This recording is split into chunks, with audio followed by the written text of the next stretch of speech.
दोस्तों कई बार ऐसा होता है कि हम किसी फैसिलिटी के बारे में पता ना होने की वजह से हम उसका यूज़ ही नहीं कर पाते हैं। मेरे साथ ऐसा ही हुआ कई साल पहले जब अपना नया फ़ोन जब लेके आया था, उसके 2 साल बाद तक मैं स्क्रीनशॉट लेने के लिए साइड बटन्स ही यूज़ करता रहा।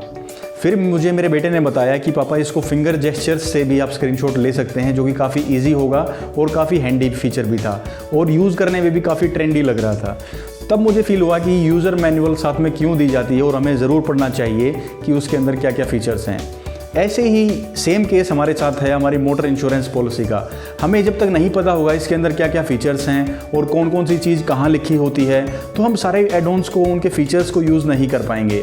तो दोस्तों आज की वीडियो में हम जानेंगे कि मोटर इंश्योरेंस यानी आपकी कार इंश्योरेंस या बाइक इंश्योरेंस पॉलिसी में कहाँ कहाँ कौन सी चीज़ मेंशन की जाती है, कैसे उसको चेक करना है, कैसे ये चेक करना है कि आपकी पॉलिसी जो है वो ऑथेंटिक ओरिजिनल है कि नहीं, यानी किसी ने आपको गलत पॉलिसी डॉक्यूमेंट तो नहीं दे दिया है। और आप ये भी जानेंगे कि आपकी जो पॉलिसी है वो एक third party liability only policy है या एक comprehensive first party insurance policy आपके पास है। तो ये सारी इन्फॉर्मेशन काफ़ी इंपॉर्टेंट होने वाली है, वीडियो में एंड तक बने रहिएगा। और चलिए वीडियो को शुरू करते हैं बिना किसी देरी के। तो दोस्तों जो आप स्क्रीन पे आप देख पा रहे हैं वो एक कार इंश्योरेंस पॉलिसी का डॉक्यूमेंट है।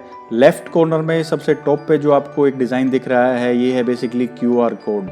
ये आपकी पॉलिसी की डिजिटल स्टैंप है। अगर आपको चेक करना है कि आपकी पॉलिसी ओरिजिनल है या नहीं, तो आपको एक छोटा सा काम करना है, अपने फ़ोन के प्ले स्टोर में कोई भी अच्छा सा QR code scanner app download करके आप ये स्कैन करके देख सकते हैं। अगर डिटेल्स जो आती हैं उसके डिजिटल वो मैच करती हैं आपके पॉलिसी डॉक्यूमेंट से, तो आपकी पॉलिसी ओरिजिनल है और आपका डॉक्यूमेंट जो है वो ऑथेंटिक है। इसके बाद बात करते हैं जो नीचे ओनरशिप डिटेल्स हैं, इसमें नाम आ गया। ये मेरी ही कार इंश्योरेंस की पॉलिसी है पुरानी, इसमें नाम है, इसके नीचे एड्रेस है। ये डिटेल सारी ठीक होनी चाहिए क्योंकि आगे फ्यूचर में कभी भी इंश्योरेंस कंपनी आपसे कांटेक्ट करे, कोई भी लेटर या कोई डॉक्यूमेंट आपको भेजना चाहे तो आपके एड्रेस पे वो पहुंच जाए। यहाँ आपका कॉन्टैक्ट नंबर आता है, ये आपको डिटेल्स चेक कर लेनी चाहिए। अब बात करते हैं दोस्तों कि पॉलिसी नंबर कहाँ होता है। इस पॉलिसी डॉक्यूमेंट में पॉलिसी नंबर की बात करें तो ये आपका पॉलिसी नंबर है जो इस साइड लिखा हुआ है। लेकिन कई पॉलिसीज़ में इसका अलग अलग लोकेशन होती है उनके फॉर्मेट के हिसाब से। कभी कभी ये यहाँ भी लिखा होगा, लेकिन आपको चेक करना है कि पॉलिसी नंबर जहाँ भी लिखा हो डॉक्यूमेंट में वही आपका पॉलिसी नंबर हो जाता है। अब जो इसमें इंपॉर्टेंट इन्फॉर्मेशन जो आती है दोस्तों वो है कि आपकी पॉलिसी कब से कब तक वैलिड है। वो ये इस तरह का डेट का फॉर्मेट लिखा होगा, जैसे लिखा हुआ है 16/12/2020 से लेकर 15/12/2021 तक ये पॉलिसी वैलिड थी। इसमें टाइम भी लिखा हुआ है, तो ये टाइम आपको ध्यान रख लेना है और इस टाइम के रहते रहते ही आपको अपनी पॉलिसी रिन्यू करा लेनी चाहिए। नहीं तो इसमें काफ़ी सारी फॉर्मेलिटीज़ बढ़ जाती हैं। अगर आपकी कॉम्प्रिहेंसिव पॉलिसी है तो आपकी गाड़ी का इंस्पेक्शन भी हो सकता है और काफ़ी सारी उसमें आपके एक्सपेंसेस भी बढ़ जाएंगे और डिस्काउंटिंग का भी ज़रूर दोस्तों डिफरेंस आ जाता है। तो ये टाइम रहते रहते आपको अपनी पॉलिसी रिन्यू करा लेनी चाहिए। इसके बाद जो है हमारा डॉक्यूमेंट्स, गाड़ी का रजिस्ट्रेशन नंबर आ जाता है, वो यहाँ पे लिखा होगा। ईयर ऑफ मैन्युफैक्चरिंग है, यानी गाड़ी की जितनी भी डिटेल्स हैं, इंजन, सीसी, कितना आपकी गाड़ी की आईडीवी बहुत इंपॉर्टेंट पार्ट है कि आपकी गाड़ी की वैल्यू कितनी लगी है, ये आप चेक कर सकते हैं। ये काम आएगा आपका in case of total loss. कभी व्हीकल का खुदा ना करे, भगवान ना करे कभी टोटल लॉस हो, लेकिन अगर हो जाता है तो ये वैल्यू काउंट होगी आपके व्हीकल की। और इसे इंश्योरेंस कंपनीज कैलकुलेट कैसे करती हैं, वो बेसिकली आपकी गाड़ी की मार्केट वैल्यू देखती हैं या फिर पिछली इंश्योरेंस पॉलिसी से 10% डेप्रिशिएट करके वो आपकी गाड़ी की वैल्यू डिफाइन करती है in case of total loss. तो ये आपकी आईडीवी होगी, इंश्योर्ड डिक्लेयर्ड वैल्यू, ये आप यहाँ पे चेक कर सकते हैं। इंजन नंबर है इसमें आपका और चेसिस नंबर है, ये भी मैच करने चाहिए। अगर क्लेम के टाइम पे अगर इनमें कुछ मिसमैच होता है तो भी आपके क्लेम में दिक्कत आ सकती है। अब दोस्तों बात करते हैं कि कौन सा प्रीमियम कहाँ कहाँ लिखा होता है, कैसे कैलकुलेशन की जाती है और कौन कौन से एड-ऑन्स या फैसिलिटीज़ आपको अपने इंश्योरेंस पॉलिसी में अवेल कर रखी हैं आपने, या आपने उनका प्रीमियम पे कर रखा है तो उनका क्या यूज़ है। सबसे पहले बात करते हैं दोस्तों, यहाँ इस साइड आप लेफ्ट साइड देखेंगे ये टेबल हमेशा ऐसी ही होगी, थोड़ा सा डिफरेंस आ सकता है, लेकिन जो साइड है, जिस कैलकुलेशन को लिखा जाएगा वो ऐसे ही होगा।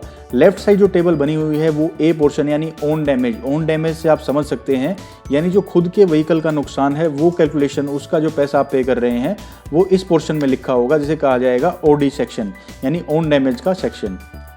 इसमें सबसे पहले है बेसिक प्रीमियम यानी कि जो आप प्रीमियम पे करते हैं अपनी गाड़ी की इस आईडीवी को कवर करने के लिए या फिर इसके रिपेयर्स को कवर करने के लिए, वो आपका बेसिक प्रीमियम है, उसके लिए आपने इतने पैसे दिए हैं, ये यहाँ पे मेंशन होंगे।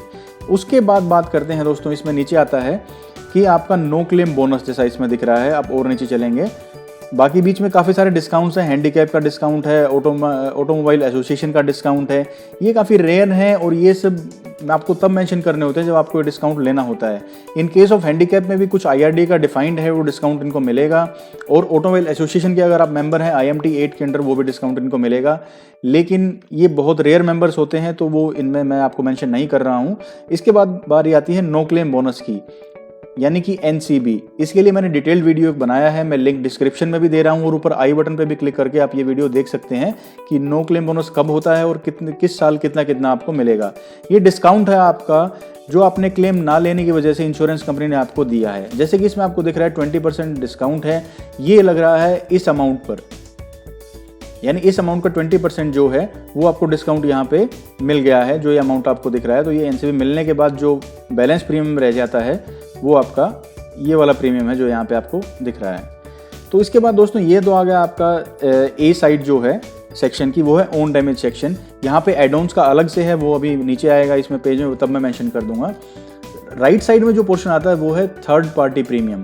थर्ड पार्टी प्रीमियम ये है कि जो आप थर्ड पार्टी आपकी इंजन सीसी के हिसाब से गवर्नमेंट ने IRDA ने जो फिक्स कर रखी है, वो प्रीमियम का कैलकुलेशन यहाँ पे है। जैसे कि मेरे इंजन सीसी बिलो 1500 सीसी है, आप यहाँ पे देख पा रहे हैं। तो यहाँ पे जो उसका सीसी कैटेगरी में स्लैब में जो अमाउंट फिक्स किया गया है IRDA द्वारा, वो है 3221। ये बेसिक प्रीमियम है एक थर्ड पार्टी का, एक्सक्लूडिंग GST।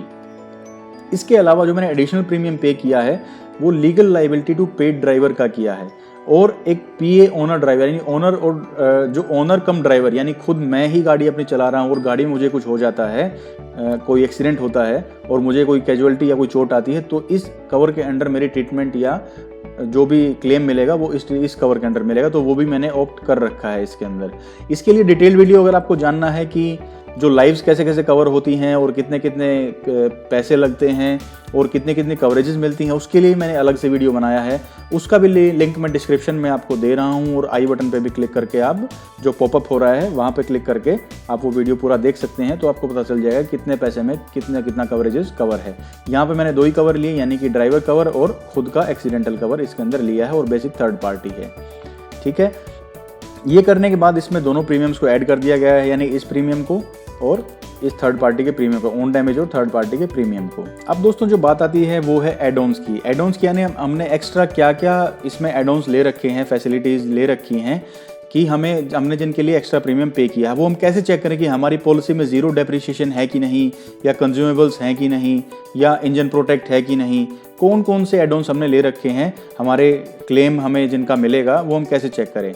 अब देखिए ओन डैमेज सेक्शन के नीचे ही ये सेक्शन है जिसमें कवरेजेस हैं एड-ऑन्स की। अब जैसे मैंने यहाँ पे एड-ऑन कवर लिया है डेप्रिसिएशन वेवर का, यानी नील डेप का, जीरो डेप्रिसिएशन जिसे बोलते हैं, या बम्पर टू बम्पर जिसे इंश्योरेंस बोलते हैं। उसके लिए मैंने जो प्रीमियम पे किया है वो है 5060 रुपये। अब डिटेल्ड वीडियो इसके लिए भी मैंने बनाया डेप्रिसिएशन वेवर के लिए भी, ये भी आप जाके देख सकते हैं। लिंक दोनों जगह है, डिस्क्रिप्शन में भी और आई बटन में भी। जो जो मेंशन हो रहा है मैं हर एक का लिंक आपको दे रहा हूँ, अब ताकि आप डिटेल से समझ पाएँ। उसके नीचे कंज्यूमेबल का भी है, वो मैंने नहीं ऑप्ट किया है क्योंकि मैंने ज़रूरी नहीं समझा। उसके बाद इसमें जो भी पर्सनल इफेक्ट बिलोंगिंग, यानी कोई सामान आपका चोरी हो जाता है गाड़ी से, उसका भी इसके अंदर रहेगा। तो वो सारे इसके अंदर कवर रहेंगे। नो क्लेम बोनस प्रोटेक्शन, यानी आप क्लेम लें या ना लें, आपका no claim bonus as it is intact रहेगा, वो भी कवर आप लेना चाहें ले सकते हैं। टोइंग एंड यानी ट्रांसफर, यानी क्रेन से टो करने का, वो भी इसके अंदर है। अकोमोडेशन एंड ट्रैवलिंग, गाड़ी का कहीं ब्रेकडाउन हो जाता है तो होटल वगैरह आप लेके स्टे कर सकते हैं। तो यही मैंने सारे वीडियोज़ इनके ऊपर बना रखे हैं। आप प्लेलिस्ट में जा सकते हैं, जो मोटर इंश्योरेंस की प्लेलिस्ट है उसके अंदर ये सारे वीडियोज़ हैं, आप जाके चेक कर सकते हैं।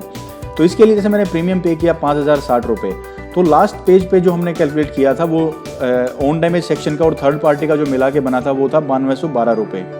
और एड-ऑन्स के लिए मैंने पे किए हैं 5060 रुपये, जो मैंने आपको बताया, जो यहाँ पे दिख रहे हैं आपको पॉलिसी के अंदर। इन दोनों को ऐड करके जो ग्रोस प्रीमियम टैक्सेबल वैल्यू बनती है वो है 14,272 रुपये, यानी 14,272 रुपीज़। ये अमाउंट है जिस पे अभी तक GST नहीं लगा है। GST का दर इस पे रहेगा 18%, यानी 9% SGST है, स्टेट का GST है, और 9% जो है वो CGST है, यानी सेंटर का GST है।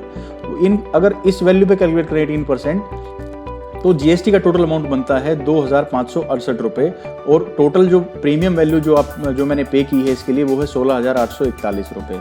तो इस तरह से आप इसमें देख सकते हैं कि जिस भी एड ऑन का आपने पैसा पे किया है उसका कवर आपको मिलेगा, और जिसके सामने ज़ीरो दिख रही हैं वो कवरेजेस आपको एड ऑन्स के अंदर नहीं मिलेंगी। तो मेरा जो कवरेज था वो सिर्फ ज़ीरो डेप्रिसिएशन का था। तो इस तरह से आप अपने पॉलिसी डॉक्यूमेंट में चेक कर सकते हैं कि आपकी पॉलिसी डॉक्यूमेंट क्या क्या चीज़ें कवर करती है। तो दोस्तों मज़ा आया ना अपनी पॉलिसी को एक्सप्लोर करके, आपको पता चला कि कौन कौन सी चीज़ें कहाँ कहाँ मेंशन होती हैं, और अब आप आगे से अपनी पॉलिसी को जब भी खरीदेंगे तो चेक करेंगे, और जब भी कोई क्लेम आएगा तो भी आप चेक कीजिए कि आपने कौन कौन सी जो एड ऑन्स हैं या कौन कौन से फीचर्स को ऑप्ट कर रखा है, और ना ही कभी आपकी पॉलिसी की रिन्यूइंग डेट जो है, रिन्यूअल डेट है वो मिस होगी, क्योंकि आपको पता होगा कि वो कहाँ है और क्या आपकी IDV है, वो भी आप चेक करेंगे हर बार पॉलिसी रिन्यू कराते टाइम। तो दोस्तों मैंने आपको प्रीमियम की कैलकुलेशन भी बताई है डिटेल में कि वो ठीक है कि नहीं, वो किस तरह से चेक करना है, और आप ये भी जान पाए कि फर्स्ट और थर्ड पार्टी कैसे देखना है इसमें, तो वो भी आपको इसमें पता चल गया। फिर भी अगर आपको लगता है कोई इन्फॉर्मेशन या कोई ऐसी चीज़ आपको अपनी पॉलिसी में नोटिस करते हैं कि आपको नहीं पता है उसके बारे में, आप प्लीज़ कमेंट सेक्शन में जाके कमेंट कीजिएगा, मैं बिल्कुल जवाब दूंगा उस क्वेश्चन। तो दोस्तों मिलते हैं नेक्स्ट वीडियो में, till then take care, stay fit and stay healthy. Thank you.